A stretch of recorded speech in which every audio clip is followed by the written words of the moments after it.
नाशिक शहर police आयुक्तालयातील Indiranagar police Thane हद्दीत 26 मार्च 2026 रोजी फिर्यादी श्रीमती रेहाना तन्वीर कादरी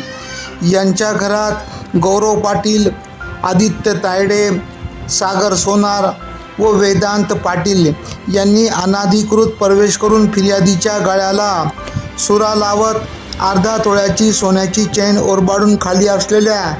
वाहनाची तोडफोड करून कोयता फिरवत दहशत माजवत करत ते तिथून फरार झाले होते।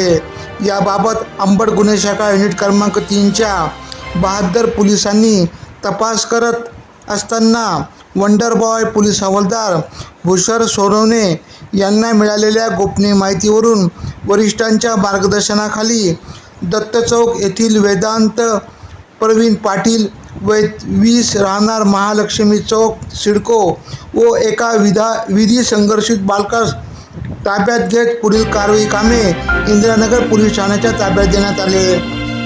सदरची कामगिरी वरिष्ठ पोलीस निरीक्षक जगवेंद्र सिंग राजपूत यांच्या मार्गदर्शनाखाली पोलीस उपनिरीक्षक मोतीलाल पाटील,